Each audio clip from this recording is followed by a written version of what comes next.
किसी को कोई क्वेश्चन हो तो पूछ सकता है। मैम ऑफलाइन क्लास तो स्टार्ट हो गई है, लेकिन जो बच्चे स्कूल नहीं आ पा रहे हैं उनकी पढ़ाई कैसे होगी? राहुल के पापा ने तो साफ मना कर दिया स्कूल आने से।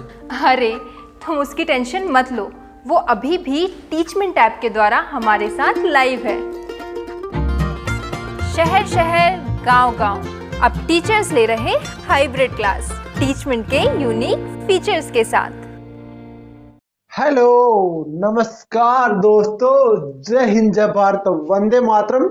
एक बार फिर स्वागत है आप ही के अपने YouTube channel all India Dominic 0.2 के YouTube प्लेटफॉर्म के ऊपर।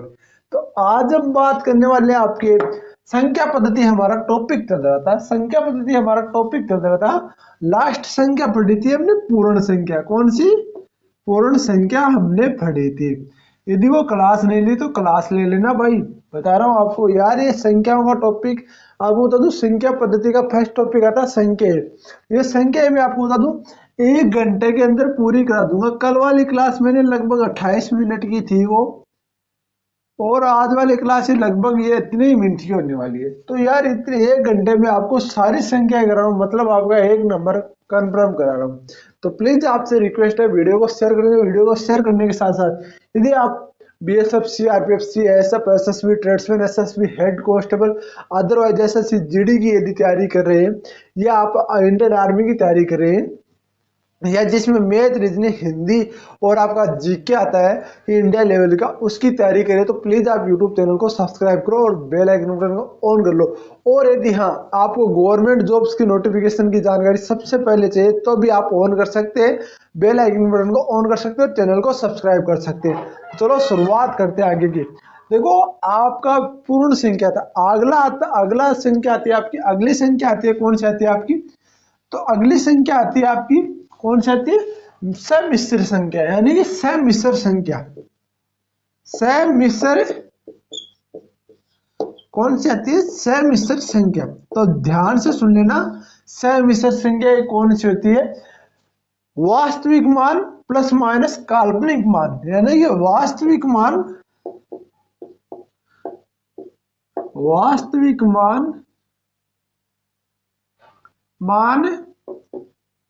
प्लस माइनस काल्पनिक संख्या,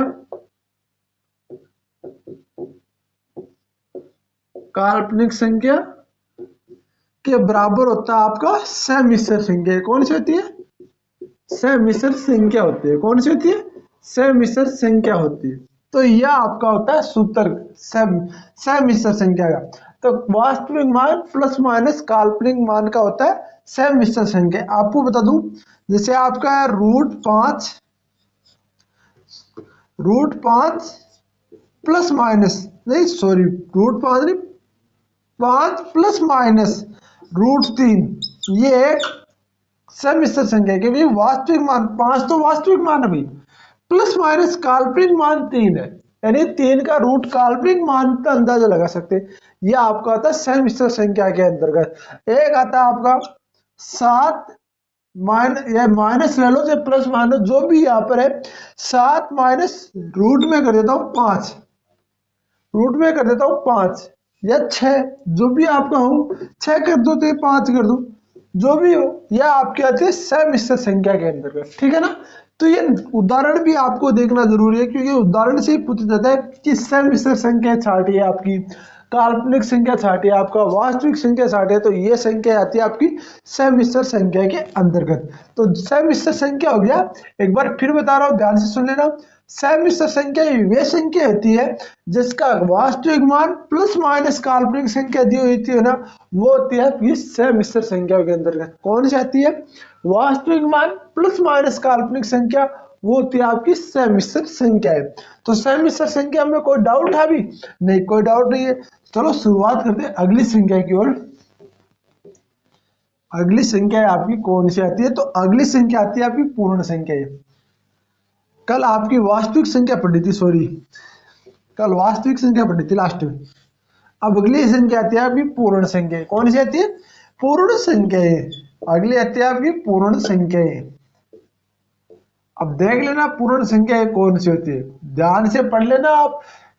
वे संख्या जिनके गुणनफलों का योग स्वयं को छोड़कर, यानी कि खुद वही वही संख्या हो। जैसे गुणनफलों का योग है ना, वो स्वयं को छोड़कर स्वयं को यानी योग पुनः वही संख्या है, वे संख्या है,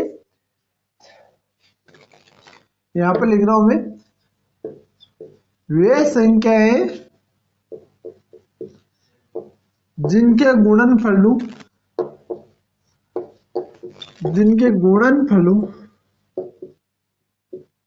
का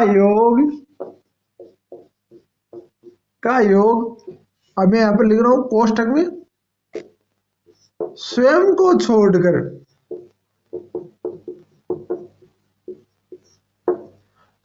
को छोड़कर पुनः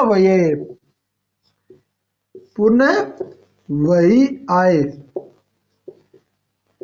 वह कौन सी संख्या होती है आपकी?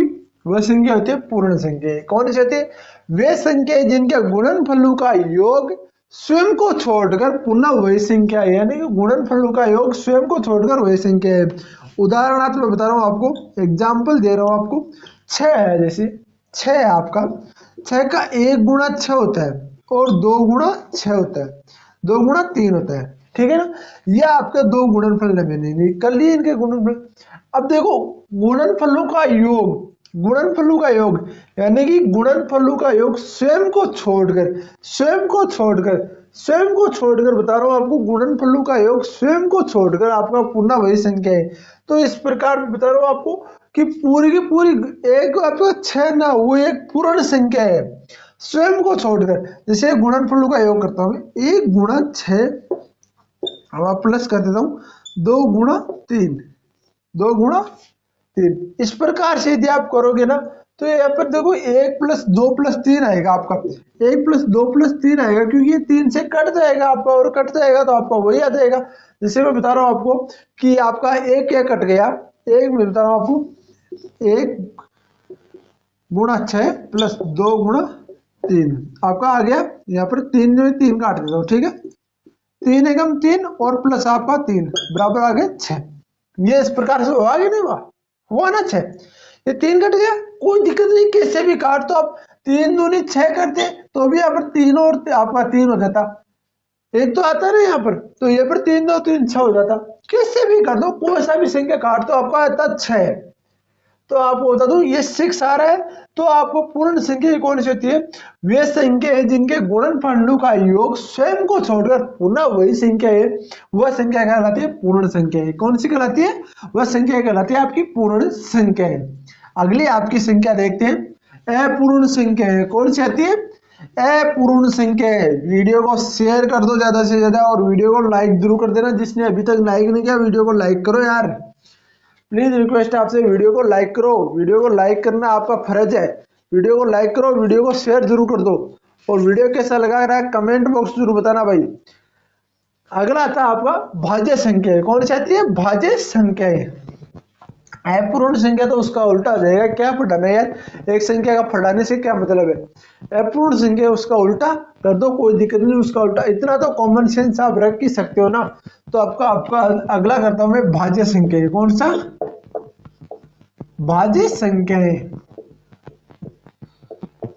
भाज्य संख्या हम पढ़ते हैं, वे संख्या जिनके गुणनफल आपका नहीं हो, यानी गुणनफल वे संख्या जिनमें आपका कोई भी गुणनफल नहीं हो, केवल एक का भाग जाए, वह संख्या कौन सी कहलाती है? भाज्य संख्या कहलाती है। कौन सी कहलाती है? अभाज्य संख्या कहलाती है। अभाज्य संख्या कहलाती है। भाज्य पढ़ दो, चाहे भाज्य पढ़ लो, भाज्य पढ़ लेते हैं पहले।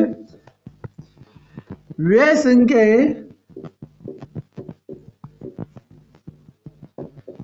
संख्या याद रखना, अब जो बता रहा हूं ना वो ध्यान से सुन लेना, जिनके गुणनफल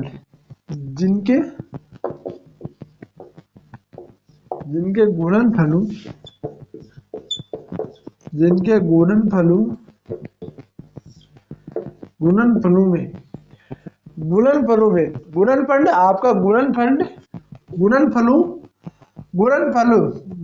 नहीं हो सके।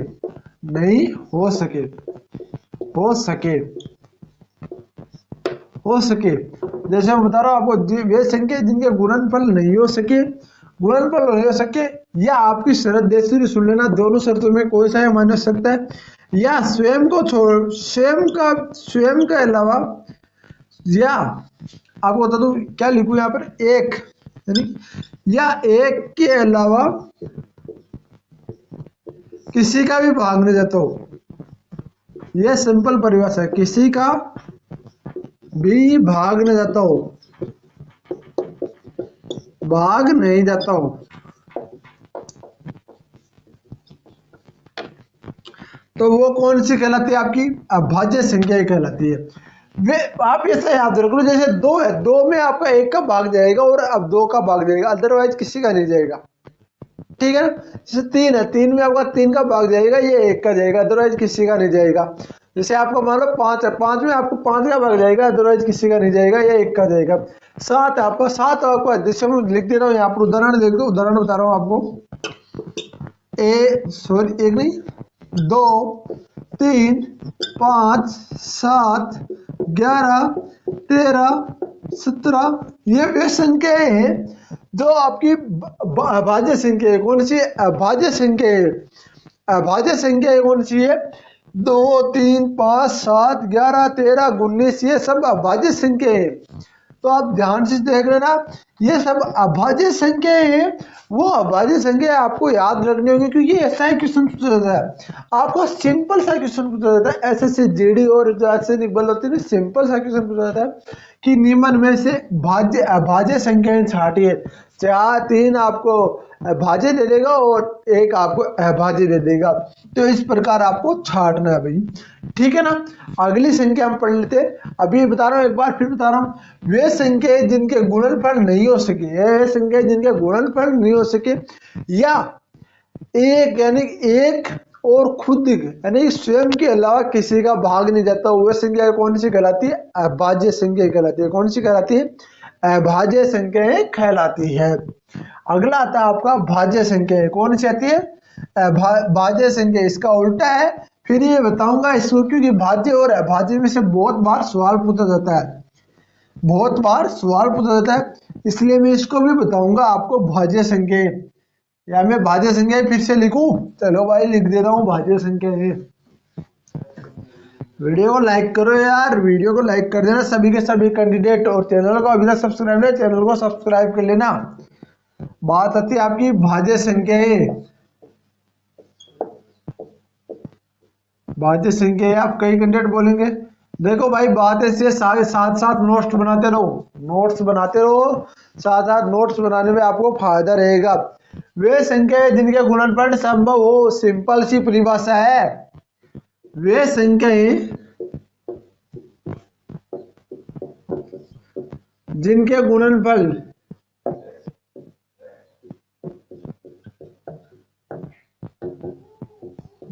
संभव हो, क्या हो, संभव हो, वो क्या कहलाती है, वे आपकी भाज्य संख्याएं कहलाती है। क्या कहलाती है, भाज्य संख्याएं कहते हैं,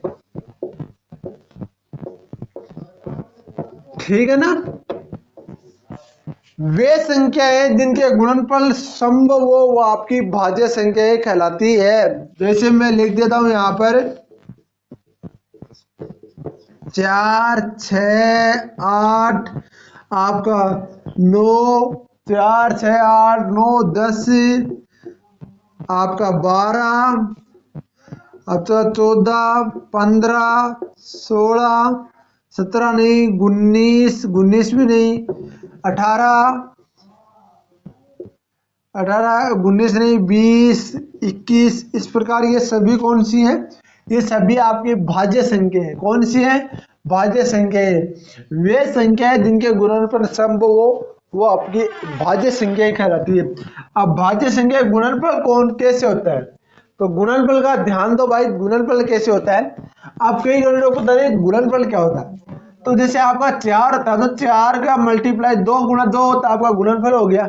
से आपका 6 होता है तो 2 गुणा 3 हो गया, या 3 गुणा 2 हो गया। ये आपका क्या कहलाता है, ये आपका कहलाता है गुणनफल। ये होता है, क्या होता है, ये गुणनफल होता है। तो ध्यान से देखना, ये भी गुणनफल है। आप ये नहीं कि गुणनफल, आप कहीं कंटेंट बोलेंगे गुणनफल क्या होता है, तो गुणनफल मैंने बता दिया आपको। गुणनफल होता है उस संख्या का छोटा रूप, यानी उसका गुना करो कि कितनी भी है। जैसे 7 हो तो 7 का 3 गुना 7 करो तो 7 गुना 3 करो, बात वो सब गुणनफल दी है, ठीक है ना। तो ये आती है आपकी, ये कौन सी होती है, भाज्य संख्याएं आती है। जितना आपका लेवल का ना उतना पढ़ा रहा हूँ। अब इसमें आगे भी बहुत है, भाज्य संख्याओं में पूरी डिटेल में पढ़ने से आपको कोई मतलब नहीं है। आपका लेवल इतना ही है, आपका लेवल क्लियर होना चाहिए। हमें एसएससी जीडी या बीएसएफ सीआरपीएफ में से नौकरी चाहिए। हमें टॉप नहीं करना है, हमें केवल अपना नंबर लेके आना है, हमें वर्दी पहननी है। हमें टॉप करोगे तो वही बात है, नहीं टॉप करोगे तो भी वही बात है। आपको बस सिलेक्शन चाहिए, और सिलेक्शन चाहिए ना तो ऑल इंडिया जॉब न्यूज 0.2 के यूट्यूब चैनल को सब्सक्राइब करना होगा, क्योंकि इसी यूट्यूब चैनल के ऊपर आपको जॉब नोटिफिकेशन से रिलेटेड और आपको कोर्स भी कराया जाता है। मात्र एक ऐसा यूट्यूब चैनल जो आपको जॉब नोटिफिकेशन भी देता है और आपको कोर्स भी साथ साथ में कराता है।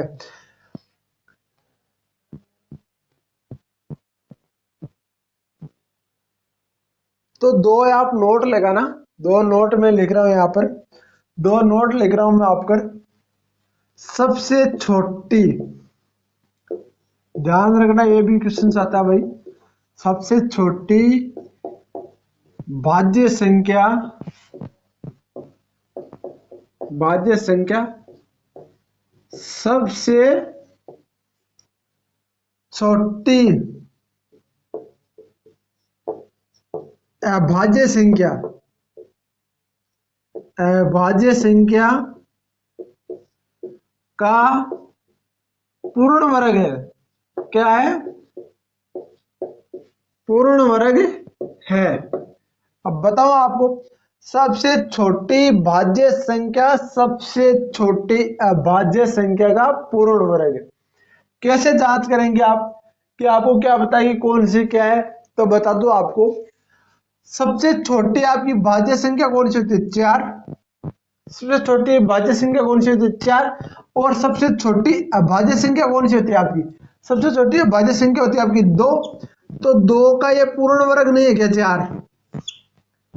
2 का ये पूर्ण वर्ग नहीं है क्या, 4। एक नोट तो हो गया आपका ये, ठीक है ना। अब एक नोट और देखो डालना हूं, ध्यान से सुन लेना।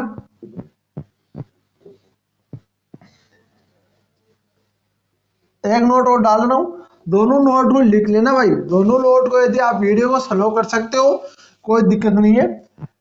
आगे देखो, सबसे छोटी विषम भाज्य संख्या, विषम भाज्य संख्या, सबसे छोटी विषम भाज्य संख्या, सबसे छोटी विषम अभाज्य संख्या, अभाज्य संख्या, अभाज्य संख्या का पूर्ण वर्ग है, पूर्ण वर्ग है। अब देखो बात करते हैं, सबसे छोटी विषम भाज्य संख्या कौन सी होती है, तो आपका 2, 4, 6 और 9। सबसे छोटी विषम अभाज्य संख्या कौन सी, सबसे छोटी भाज्य संख्या कौन सी होती है, तो बताओ सबसे छोटी भाज्य संख्या कौन सी होती है। तो सबसे छोटी भाज्य संख्या आपका 9 है। अब विषम अभाज्य संख्या कौन सी है, विषम अभाज्य संख्या कौन सी है, तो विषम अभाज्य संख्या सबसे छोटी कौन सी है, 3। तो 3 का ये वर्ग नहीं होता क्या, 3 का ये वर्ग नहीं होता क्या। तो इस प्रकार याद रखना, ये नोट्स आपके दोनों काम में आएंगे भाई। दोनों नोट को ध्यान से देख लेना। फर्स्ट नोट था आपका, सबसे छोटी भाज्य संख्या सबसे छोटी अभाज्य संख्या का पूर्ण वर्ग होती है। सबसे छोटी भाज्य संख्या सबसे छोटी अभाज्य संख्या का पूर्ण वर्ग होती है। दूसरा, सबसे छोटी विषम भाज्य संख्या सबसे छोटी विषम भाज्य संख्या सबसे छोटी विषम अभाज्य संख्या का पूर्ण वर्ग होती है। उदाहरण मैंने दोनों के लिख दिए, दोनों के उदाहरण देख लो। इतना ही आपका लेवल आता है, इससे ऊपर कोई लेवल नहीं आता एसएससी जीडी और या अर्धसैनिक बलों में। तो आपको अर्धसैनिक बल या जो भी आप डिफेंस से रिलेटेड तैयारी करो, डिफेंस में इससे ऊपर लेवल गारंटी नहीं आता यार। लेवल का पता होना चाहिए आपको, क्योंकि आपने पेपर दिया होगा एक दो भी, नहीं दिया तो अभी बता दूं इतना ही आपका लेवल आता है। प्लीज आप यूट्यूब चैनल को शेयर करेंगे और क्लास को पूरी लिया करो। क्लास को पूरी नहीं लोगे आपका फायदा नहीं होगा, क्योंकि आपको समझ में कुछ नहीं आएगा। अगला हम बात करते हैं, उससे पहले बताना चाहूंगा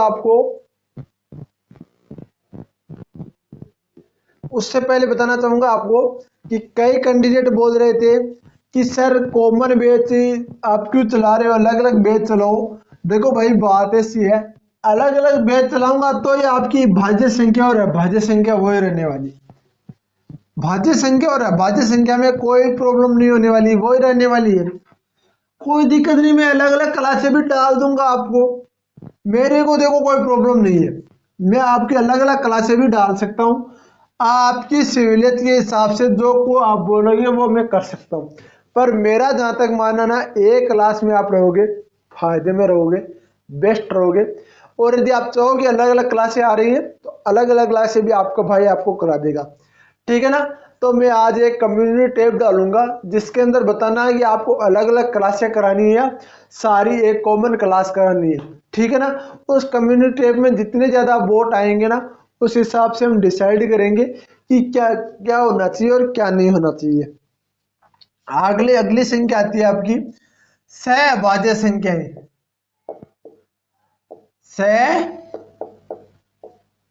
सहअभाज्य संख्याएं कौन सी? सहअभाज्य संख्याएं। सहअभाज्य संख्याएं और एक होती है आपकी अपेक्षित अभाज्य संख्याएं।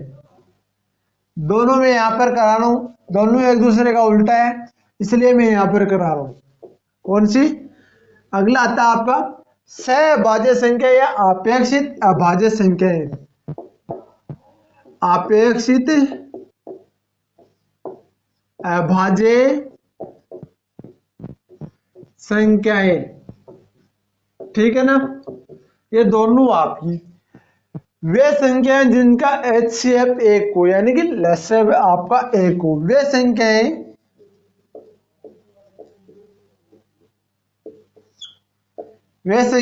जिनका HCF, मैं यहां पर लिख रहा हूं HCF एक हो, ठीक है ना। वे संख्याएं जिनका HCF दो, कौन सा? वे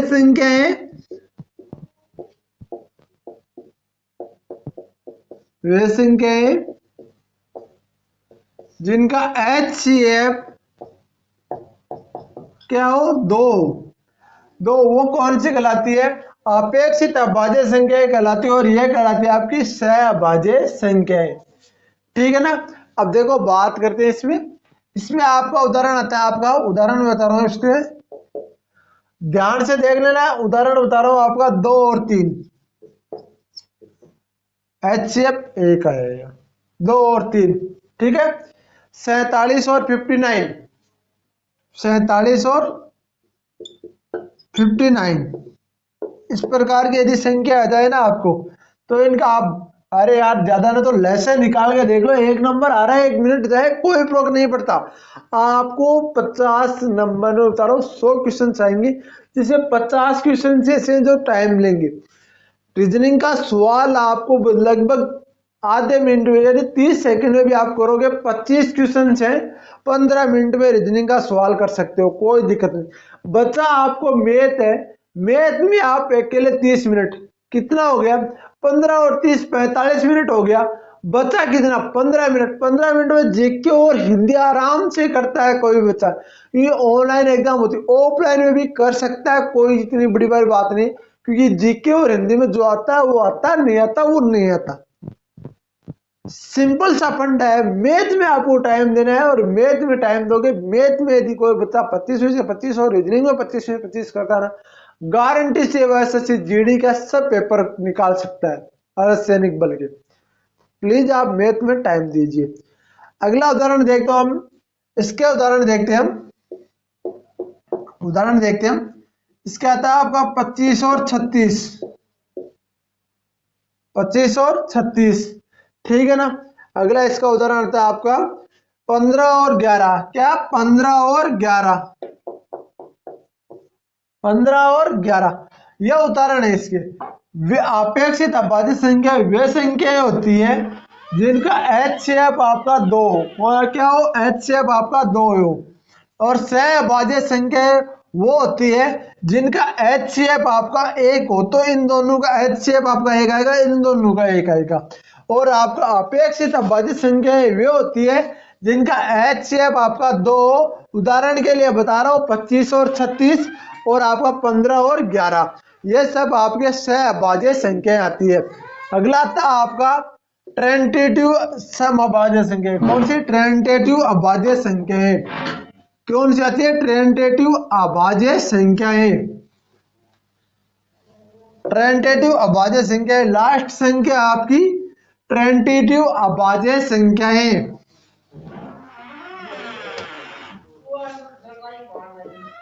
टेंटेटिव अभाज्य संख्याएं, अभाज्य संख्याएं, ठीक है।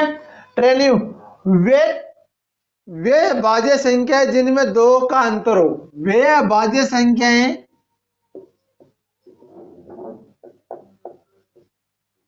वे अभाज्य संख्याएं, वे अभाज्य संख्याएं जिनमें 2 का अंतर हो। कौन सी कहलाती है? आपका टेंटेटिव अभाज्य संख्याएं कहलाती है। कौन सी कहलाती है? टेंटेटिव अभाज्य संख्याएं कहलाती है। अब इसके अंदर मैं लेता हूं 11 13, 11 13 आ गया आपका, 5 7 आ गया, 5 और 7 आ गया, 5 और 7 आ गया आपका, 59 61 आ गया, 59 61 आ गया आपका, 17 19 आ गया। अब बात करेंगे, ऐसा नहीं करना आपको कि 10 और 12 ले लिया भाई, अभाज्य संख्या भी तो देखनी है। अभाज्य संख्या भी तो देखनी है। वे संख्या जिनका गुणनफल ना हो सके, वे संख्या जिनका गुणनफल ना हो सके वह अभी कहलाती है अभाज्य। और अभाज्य संख्याओं का आपका टेंटेटिव अभाज्य संख्या कौन सी कहलाती है? 2 संख्याएं आपको दी होगी जिसके बीच में अंतर कितने का हो? 2 का। वो कौन सी कहलाती है? आपका टेंटेटिव अभाज्य संख्याएं कहलाती है। ठीक है, अगली हम संख्या देखते हैं। अगली संख्या देखते हैं। अगली संख्या क्या बोल रही है? ध्यान से पढ़ लो यार, क्योंकि आपका फायदे के लिए कर रहा हूं। आप है ना क्लास एक बहुत कम लेते हो। एक आता है आपका रामानुज संख्याएं। कौन सा आता है? रामानुज संख्याएं, रामानुज संख्याएं। कौन सा आता है? रामानुज संख्याएं। वह छोटी से छोटी संख्या जिनके 2 अलग अलग प्रकार से घनों का योग रूप में लिखा जा सके। 2 अलग अलग प्रकार से घनों का योग रूप में लिखा जा सकते।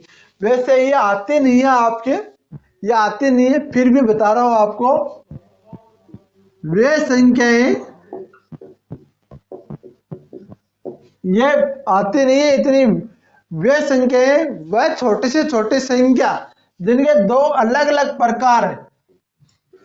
वे संख्याएं, सॉरी यहां पर मैं लिखता हूं, वह छोटी से छोटी संख्या, वह छोटी से छोटी संख्या। अब कई बच्चे बोल रहे होंगे कि सर ये आता नहीं तो पढ़ाई करे। भाई जो आपका हाई लेवल भी तो करना है हमें थोड़ा। जिनके 2 अलग अलग, जिनके 2 अलग अलग घनों, जिनके 2 अलग अलग घनों के रूप में, घनों के योग के रूप में लिखा जा सके, घनों के योग के रूप में लिखा जा सके, रूप में लिखा जा सके।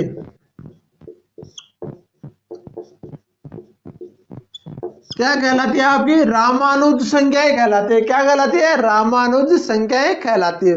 तो आपको बता दूं संख्याएं आपकी इतनी है, संख्याएं मैंने पूरी करा दिया आपका।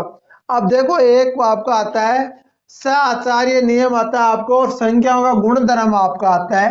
यह भी आपको बहुत पढ़ना जरूरी है, क्योंकि ये नहीं पढ़ोगे तो आप बोलोगे सर आपने टॉपिक पूरा नहीं कराया और यहाँ से क्वेश्चन आ गया।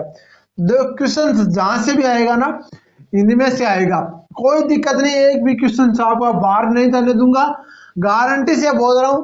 हो सकता है यार स्मार्ट बोर्ड नहीं है, हो सकता है स्मार्ट बोर्ड नहीं है, पढ़ाने का तरीका स्मार्ट नहीं है, पर जो पढ़ा रहा हो ना वो परीक्षा में आने लायक है कि नहीं है ये आप बता दो। और आप बता दो कि भाई हाँ आने लायक है तो ठीक है, नहीं है तो ठीक है यार, क्योंकि भाई आप जैसा बताओगे वैसा ही चलेगा ना।